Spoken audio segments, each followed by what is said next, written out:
Yo, tiba iku biasa, sing penting tangi maneh.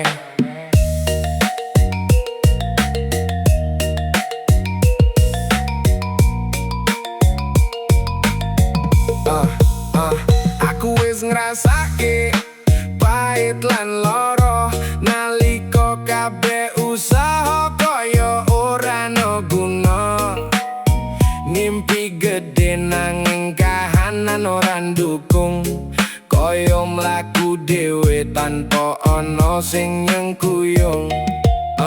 Akeh sing guyu nalika aku tiba, ngira aku ora bakal iso bangkit maneh ya. Nanging aku ora bakal mandek tekan kene, amarga aku ngerti iki dudu akhir kabeh.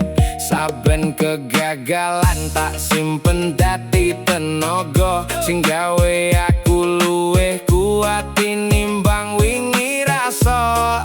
Aku ora bakal kalah karo keadaan, amarga aku sing nentokake masa depan.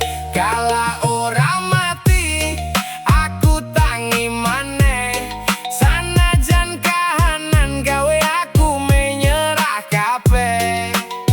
Saka ngisor aku munggah alon-alon gawe bukti yen aku ora gampang tumbang. Kala ora mati iki mung proses, saben lorong gawe aku luwih progres.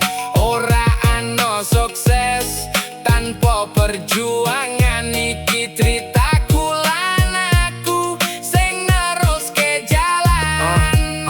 Waktu angel ora bakal selawase, nanging mental kudu tetep dijaga tenan ya.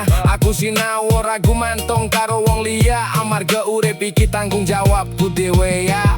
Yo, aku ngerti rasane diabaikan nalika usaha ora ana sing dihargai kahanan. Nanging aku tetep nulis ceritaku dhewe tanpa kudu ngenteni validasi saka sapa wae.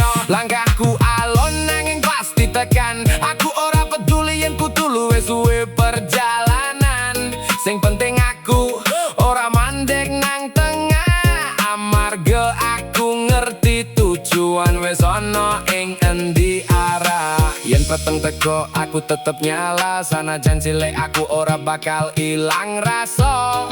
Aku bakal terus nganti tekan puncak, amarga aku ngerti aku pantes kanggo menang. Kala ora mati aku tangi maneh, sanajan kahanan gawe aku menyerah kabeh. Saka ngisor aku munggah alon-alon gawe bukti yen aku ora gampang tumbang. Saiki aku luwih kuat tinimbang wingi, amarga kabeh luka wis dadi energi. Aku ora wedi maneh karo kegagalan, amarga aku ngerti iki bagian perjalanan. Aku bakal terus mlaku tanpa mandek, nguber mimpi nganti tekan garis pungkasan sing cetok. Lan yen sesuk aku wis tekan tujuan, aku bakal eling kabeh perjuangan. Kala ora mati